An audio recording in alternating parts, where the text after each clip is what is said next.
Hi, my name's Paul Baines. I'm Professor of Political Marketing at Cranfield School of Management, Cranfield University, and co-author of Marketing by Oxford University Press. In this next sequence, we speak to Orlando Wood, the Managing Director of BrainJuicer Labs. And in this sequence, he discusses a unique piece of behavioural economics research which seeks to understand how financial services consumers, specifically of MasterCard consumers, behave and how that behaviour can be altered. So I am Orlando Wood and I am Managing Director of BrainJuicer Labs, which is the research and development team, the research and development division of research agency BrainJuicer. And BrainJuicer's mission, its goal if you like, is to reinvent market research and to make it something that is exciting and inspiring for clients. And we do that by taking the latest thinking, the latest understanding, if you like, of how people really make decisions from the behavioural sciences and the social sciences, and translating that into research approaches that better understand and better predict behaviour. And that's kind of the research and development team, BrainJuicer Labs' role, and that's my sort of mission, if you like.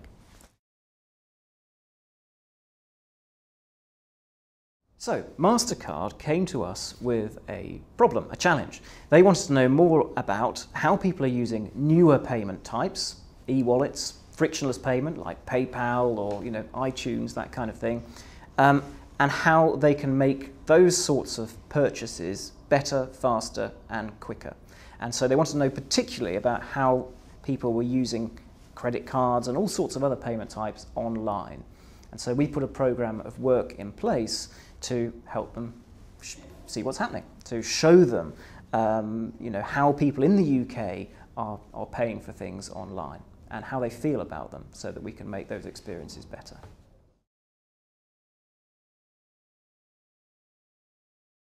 So it was an exploratory piece of research, and what we did was we had two sources of data, if you like. We had a big sweep of how people were behaving on a day-to-day basis on their PCs, and we did that by teaming up with a company called Wakupa, and they had an app that they put onto about 1,000 people's computers that monitored their website usage. So where they went, where they'd been before, where they'd gone afterwards. So we got this really rich data set, millions of rows of URL links. So we know exactly where our sort of 1,000 or so people have been to during a course of a month. In addition to that, we had some, I suppose, more traditional survey data that we could marry up with that big set of big data almost. And the survey data worked like this. For certain websites that we're interested in, like John Lewis, for instance, we popped up a short survey asking about 5 or 6 questions about their intended reason for the visit, what they actually achieved on their visit, how they felt about their whole experience, and whether they bought something and how they paid for it. And so we've got this sort of subset of data that were quite detailed data on a number of sites that we can marry up with this bigger picture data.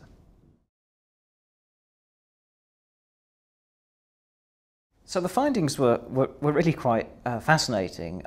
First of all, it transpired that not many people are using these modern frictionless payment types, sort of MasterCard, PayPass, or the Google checkout, these sorts of things. They're pretty under 1%. So it's early days for these sorts of purchases online.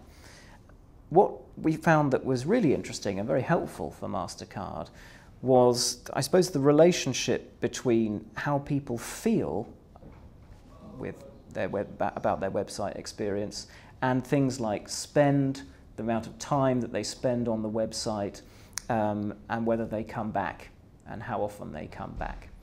So what we found was that people who spend longer on retail sites are actually happier. So there's this relationship between happiness and length of time on a website. There's this relationship between whether you've actually bought something or not and happiness. So if you buy something, you end up feeling happy at the end of your experience, much happier than if you've just been browsing. If you don't manage to buy what you set out to buy, then you go away feeling anxious, sad, upset, which is obviously something that retailers will want to prevent, not only because they didn't get a sale, but because it leaves people feeling pretty bad about their experience. And we also found that if you feel happy and you made a purchase, then you've actually spent a lot more than if you've made a purchase and you leave feeling neutral about the whole thing. So all of this points to the importance of the payment process, if you like, and MasterCard's role in making that retail experience a good one. Because if they can leave people feeling good about it, then it helps to build the brand, it helps to make a sale, and it generally helps to sort of, I suppose, get people to come back again and again and again. Because the other thing we found was that people who come on their first visit and feel less happy are less likely to come back, and people who feel really good on their first visit come back a lot. So that all of this, you can see how MasterCard started to turn this into, I suppose, a relationship building tool with their clients, so they can go to the likes of Amazon or Tesco or whoever else and start to have conversations with them about, we need to work on your payment processing part of the site. We need to make it quicker, easier, because the way people feel as they leave the site is really important for their future behaviour and how much they actually spend on this one occasion.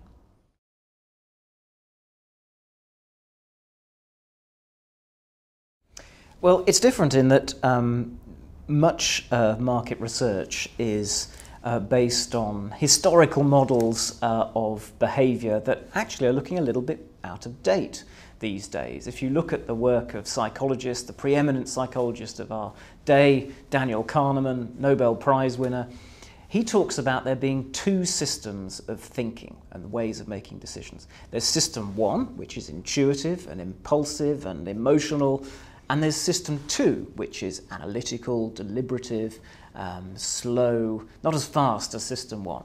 And the thing is, we make most of our decisions, it seems, we're learning, through system one. So we make a lot of decisions guided by emotion, thinking implicitly and intuitively. Most market research and most marketing and most models of, so the predominant model of advertising is rooted in system two thinking, that you need to persuade someone of something. You give them a long list of benefits, a long message that cuts through to this system two way of thinking. Now, what we're doing at BrainJuicer is promoting this new way of thinking, system one way of thinking, through a whole suite of system one products, so research products. So we measure advertising not by how well people understand the message, but how it makes them feel. Because if you can make people feel good about a brand, then you will nudge them closer towards it.